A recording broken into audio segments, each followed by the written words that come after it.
Hello, Christopher, how you doing?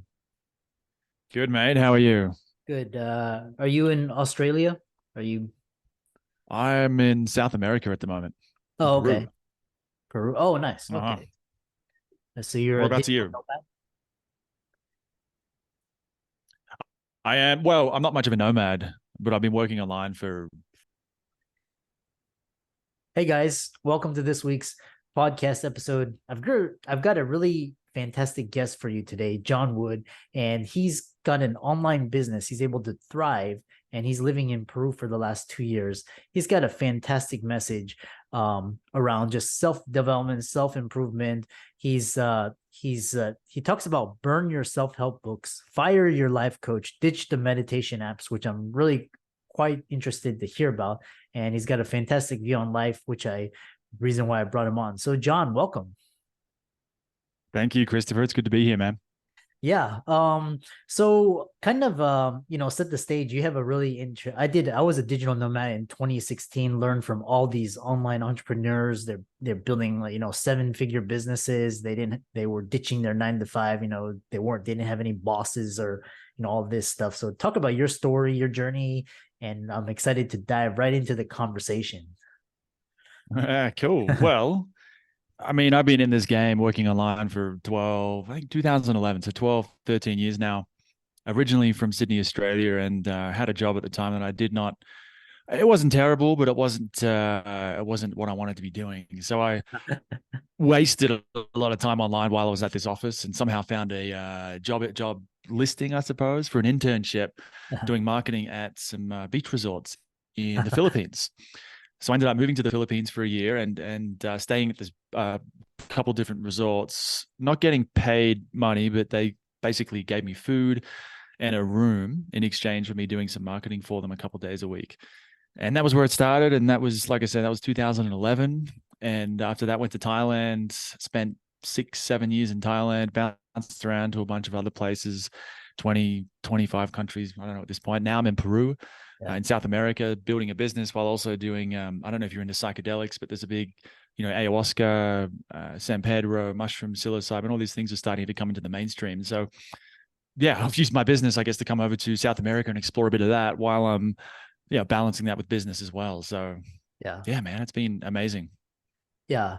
And it's quite interesting because you're actually living I think Tim Ferriss was talking about ayahuasca, and he's kind of like the first like kind of person that talked about digital nomadship.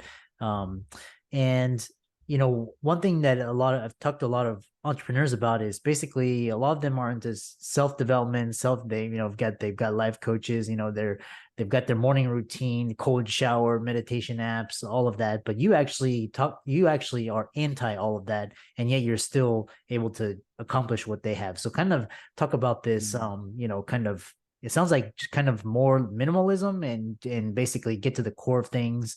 So talk about that.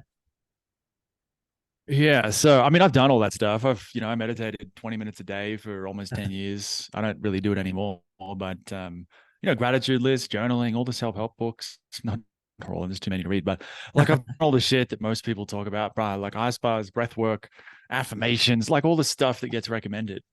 And there's good in all of it, but I think for a long time, I felt like I was searching for something. I didn't even really know what it was. I was just searching for something was missing. And I couldn't put my finger on what exactly that was. Life was pretty good at the time. I made good money. I lived in Thailand. I had a great girlfriend and just a fantastic lifestyle, a lifestyle that most people dream of. And yet something was like, I'm not happy. I'm not fulfilled. Something's not right. And looking back, I think I was probably, decently fairly anxious. I wouldn't have recognized that at the time because I think I was quite disconnected from what was happening in my body. Um, Mm. and so yeah, so I was trying all these different things, trying self-help courses, life coaching. I'd seen different therapists, and spiritual books, psychedelics, all of it. And like I said, there is good in all of it. But then I think it was 2020, I spoke to a friend. She said she'd just gotten off the phone just started doing sessions with what's called a somatic therapist. Now, somatic just refers to the body instead of, psyche, somatic is the physical unit that we have. And so she'd seen like a somatic therapist, someone who helps you work with the body instead of talking about what happened and say in the past, or talking about why you're frustrated, why you're depressed, why you're anxious. It's about, okay, let's move into the body and start to feel what's really happening. And the way she described her session, something sparked in me. I'm like, that I need that. I don't know what it was, but I want to do that. And so I went to Google and searched for, I think it was somatic experiencing. That's one of the official. There's different modalities, different schools of thought in the somatic world. So I looked up somatic experiencing plus I'll verse TRE, which is a thing where you can basically activate the shaking mechanism in the body to release stress. And I found this fantastic article which just explained why the somatic approach, or the somatic experiencing specifically, is far more, I want to say, just better than TRE and a lot of other things that people use to force stress and things out of the nervous system. So then went down this big rabbit hole with that. And I think within 1 or 2 weeks, I'm like, man, this has given me already everything I wanted to get from all the other shit I was doing. And it gave it to me, in 1 or 2 weeks. That's not to say it was finished then, but it was like, it only took a week or two where I'm like, oh, this is it. This is just the thing I want to go all in on in terms of being happy and grounded and healthy and whole and fulfilled and all those things. And so that was 2020, and it has been the most magical journey. And it's given me so much in terms of just everything. But the whole idea is basically learn to work with your nervous system. The nervous system is at the core of everything we're doing. The mind is really just a reflection, we might say, of the nervous system and stress response. So if we learn to work with the nervous system and the stress response, we can get it to relax a lot more, which is going to get rid of a lot of the negative thoughts, allows us to sleep better. We digest food better. We have more energy. We start to feel what our path is in life. Instead of having to journal and think and do everything intellectually, we can start to feel for our path. And so, it's just been the most amazing, incredible journey. And the weird thing is, very few people know about it. Like, to me, it's not a little bit better than meditation. It's like if meditation was like a Honda Civic or a cheap little car, to use one example, this way of working with the nervous system to me is like a Ferrari. Or meditation and all the self-help things that most people do to me feels like a standard definition TV, and the nervous system approach is to me more like a ultra high definition TV, where it's the same basic idea of working with the mind and the body and the soul, but it's just better. I don't know how else to put it. It's so much better. It's changed my life. It's changed the lives of people I know. And and then now I eventually was like, I got to tell people about this because most people have never heard of it. So that's why I started Rageheart, and then that's how we ended up here today. Yeah. And and I love this idea of getting into the body, and we'll talk about your philosophy behind Rageheart, which is interesting. And would the way you were describing it, is this similar to basically intuition? Like, just because like when I was like in 2008, when I was contemplating just kind of just like I would just say F the system, and I'm sick of this this whole Western way of thinking. And then basically I didn't do any of that. I just kind of went into my intuition. Is that the same thing or no? Well, that's part of it, right? So it's not like one technique, right? So one aspect of getting into the body is learning to follow the impulse. I don't usually use the word intuition, but we think about going to the bathroom. It's not a thought that, can express as a thought, but really it's a feeling in our lower abdomen that tells us it's time to go to the bathroom. And so we can start to feel in our body, and our body will start to speak to us in terms of what to do, like food and sleeping and bathroom breaks. And then also, what's our purpose? Yeah. But that's an important piece. But really, I guess the core of it, of Rageheart, and what I'm teaching people now, is understanding how the nervous system works, how it moves into, we call it sympathetic or fight or flight, how it starts to get activated, and what deactivates it. Because most people are living in this, we call it sympathetic activation, right? They're constantly in on mode. They go, go, go, do. And, we can take some deep breaths. We can do different things like that, meditate. But there's some very, as an example, there's lots of different things you can do with it. Lots of things I teach people. But one example is, often when we're feeling stressed, the problem is that we just don't feel safe. Right? It's not that we're thinking too much. It's not that so-and-so said this thing or whatever it is that happened. It's that we don't feel safe. At the very core, the fundamental level, it's an issue of safety. No one's talking about this, and no one tells you this stuff for some reason. And so, okay, if I feel unsafe, if I'm feeling stressed and I'm not hungry and I'm snapping at my kids, and I can't sleep. How do I change that, right? I can do like a sleep meditation, but really, again, the core is I don't feel safe. So in Yeah. the nervous system, approach, I'm not the only one. I didn't discover this stuff. I'm just passing it on or sharing it. We can start to look where you say to people, orient to the safety in the environment, actually look around and see if it's safe.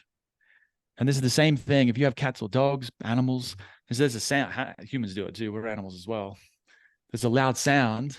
We look towards the sound. We orient towards the threat.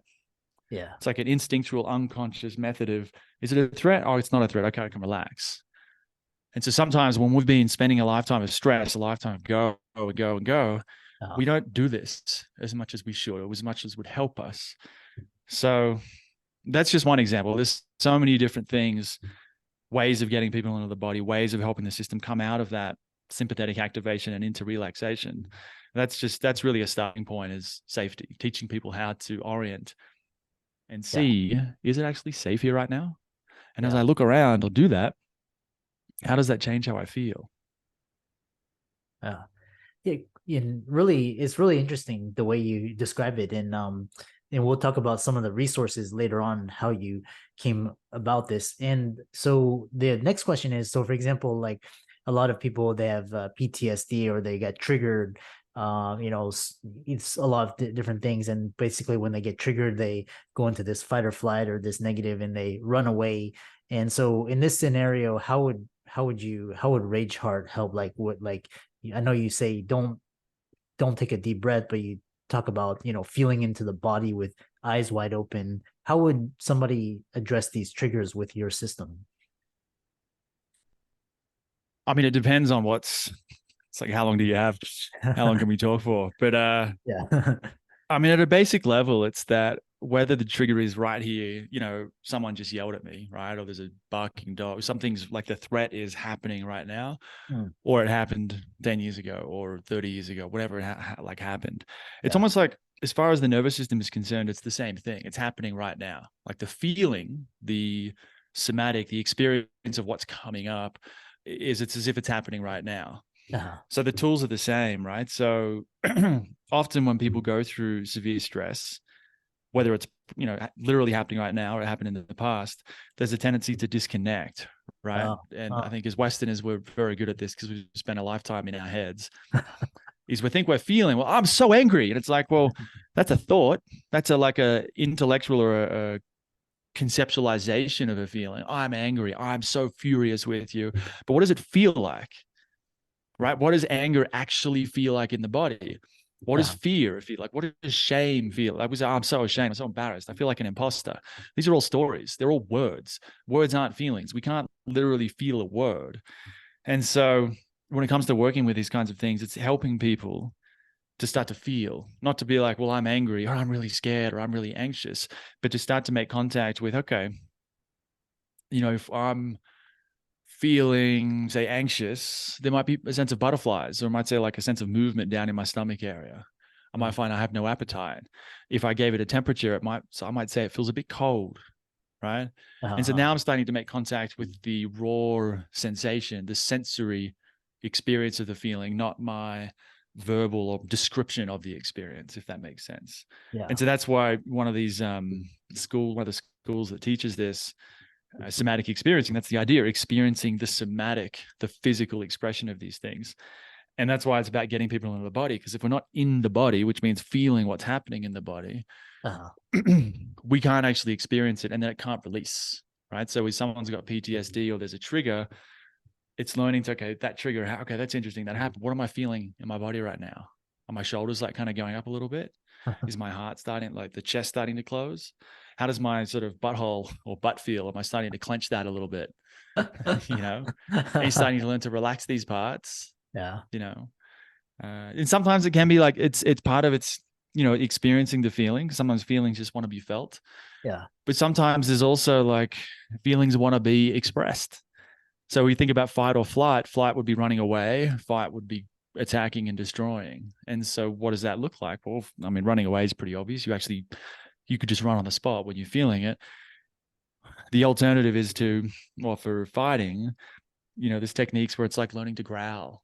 learning to getting a towel and trying to rip it up, rip it in half, learning to snarl the way you watch dogs and cats when they're pissed off, Yeah. like they don't screw around. They're gonna like they're gonna like raise their upper lip, their eyes are gonna narrow. Like it's a very physical. It's not just words. The dog doesn't come in and be like, "Hey, I'm so angry you ate some of my food." He just like it's a primal. And so there's an element of that too, like learning, helping people get into that mode rather than, again, in our Western world, we're so good at being up here. And so it's about getting people down here. Uh, yeah, very interesting. And then another question, I have so many questions. I know we have we're limited in time, and so one thing is this idea of, you talk about sympathetic, which is that fight, and then the parasympathetic is rest. And then so a lot of Westerners, they just say like the breath is where you start, but you actually say you say I'm not sure if you say screw that, but you talk about feeling into the body with the eyes. Is this just another way of connecting with the body, like breathing, and then just like what you described, feeling into the body, and like labeling in terms of sensations and feelings as opposed to words is what I'm getting out of this. Yeah. I mean, like the idea of labeling, like saying, well, what temperature is this? If this feeling had a temperature, what, like, would it be cold or hot or warm or something else? Is it changing? Like the point of it doesn't mean you always have to ask those questions. The point is the questions are a way to, like, an entry point, a doorway into directly experiencing it. Because often, I mean, I was like this when I first got in this. Someone said, "What are you feeling?" I'm like, "I don't know." Yeah. You ask most people, I think a lot of men especially, "What are you feeling right now?" They're like, "I don't, what do you mean?" Yeah. Like they got no idea so this is a way for people to learn to feel. Um, you mentioned that, and there's all kinds of ways, it's like, what color is it? What temperature is it? If it had an image associated with it, like when I've noticed like a shame, sometimes I see like a swamp, like it's an image I see, like it's just like icky, like a swamp feeling to it. Yeah. Um, is it moving around? Is it sharp in like one point? Is it diffuse? Is it dynamic and moving? And does it stay in one spot? So these are all questions to get people to actually feel rather than think about it. And as for the eyes open, I know for me, and I tend to think this is true for a lot of people, that I've done a lot of meditation. So with my eyes shut, it's like I'm there and I can be very present, but often I think what's happening is I'm sort of floating off a little bit. I don't know how, it's not like I'm completely still there, but I'm a bit like floaty, like I'm halfway asleep. Yeah. I'm not asleep, but I'm like not fully paying attention. It's like I would say that I'm actually disconnected from my body. And Uh-huh. with my eyes shut, it's a bit easy to do that. Uh-huh. I think this is one of the dangers of meditation. Yeah. Whereas when I have my eyes open, I'd love to see some science on this. I don't know if anyone's actually studied this yet, but the explanation that I have heard is that when our eyes are open, we're activating the ventral vagal. So there's a nerve that runs down, the vagus nerve Yeah. that runs down the front, goes into our chest, and it's part of our social engagement system. So it's part of this parasympathetic system. Yeah. Our eyes open is going to activate that more, which is then going to keep us in basically what we say is like a good nervous system zone for feeling. So that then when it comes to feeling what's going on, say in the body, can I do it while looking around? Can I look at that tree and also feel that funny feeling in my stomach? Or can I look at the tree and also feel the ground? And this balancing both together is there's a lot of amazing stuff that happens with that. And that's when it really integrates. One problem with meditation is that we can meditate and we can even get pretty far with it and develop our awareness to a very high degree with our eyes shut. Yeah. But then we open our eyes and it's like that internal awareness isn't connected or integrated with the external. Yeah. And again, I'd love to see some science on this. I don't know if anyone's studying it yet, but like I've seen this in people who meditate a lot. Maybe they're great at meditating, but they're also a bit spacey. I don't know how else to put it. They're a bit spacey, a bit disorganized. Yeah. They're good people, and then if I do jujitsu, right? And so I can roll with people and kind of see how relaxed are they, how aware are they of where their body is in their stress response. Uh-huh. And people who meditate are not the most relaxed people that I meet. So I'm like, Uh-huh. something's wrong here. Like some things I tend to think, I wonder how much of it is it's not embodied. They're not, yeah, it's very hard to put into words, but it's something that I experience and I can observe. And so that's why eyes open. To me, I'll still shut my eyes sometimes, but as a general rule, my eyes are open. Interesting. when I'm feeling what's happening in the body. Yeah. Very fascinating. I think I'm wondering if this is like another dimension to accessing, this kind of flow core state, different techniques. It's first time, I've heard physiology, Tony Robbins talks about, getting into your body and feeling it, but you're talking about like kind of working with it and rewiring it. Yeah, I know we have kind of limited time, and so kind of what are the resources that set you on this path, like particular books or podcasts, and how can people reach out to you and learn more about this the Rageheart and the philosophy behind it? Mhm. Well, I'll do your first Yeah. point on, Tony Robbins and getting into the body and all of that. Like, a big part of it is there's different techniques depending on what we've been through. It's gonna be harder or easier. Some people it can be very difficult. But I remember when I first started doing it, it's like if I look around and feel the ground and use these techniques to drop, I would say drop into my body, I could literally feel. It's like I didn't realize I was spending all my. This is going to sound like I'm such a hippie, but I don't know how else to put it. Like energetically, I'm all up in my head. And as I Uh, started to say, feel the ground and look around, I literally felt something settle down. It's like I could feel this movement from all this stuff up in my head uh, down into the rest of my body, as uh, if I was dropping in or like landing, or if I had like again, this is not meant to be like a literal truth, just a way to describe it, but as if there was like a soul that, like a cloud that envelops the body, uh, beyond the physical, the aura, I think some people would call it. And the whole thing was concentrated up in my head. And then when I uh, started working with this, it's like I could literally feel this thing like settling down into my body. And I don't know if that's my aura or just a sense of like things just settling in. It's just a way to describe it. yeah, And with that came the sense of like the mind is just like, oh, it's gone. It comes back. It's not like it's gone forever. yeah, But now it's like if I just want to just drop in and get rid of the thoughts, it's so easy. uh, Something that was so difficult with meditation. Maybe I could do it while meditating, but it was very, very difficult the rest of the time. Like yeah, linking those two things together, the meditation, the rest of life was two separate compartments. Now it's all the same thing. And I can just drop into that state immediately. And I've got people who come through Rageheart, which is where I teach people about this now, which brings me to the resources. One guy, one of the first guys who signed up, he's like, man, this was harder than I expected. uh, But once it clicked, it silenced my mind like never before. mm-hmm. It's a very common thing where people are like, oh my God, oh shit, it's gone. It comes back, but it's more silent, more quiet, more relaxed. It's beautiful. Uh, And so as far as resources go, I mean, the best place would be to just go to Rageheart, like Braveheart, the movie with Mel Gibson, but Rage, yeah, because working with rage and aggression was a big part of my journey. So if people go to rageheart.co or just uh, type in Rageheart at Google, I think I'll be number one. You go to the website. There's some content on the homepage you can read about, and if it sounds interesting, sign up to the email list, and you can learn more about it. yeah, So interesting. Yeah.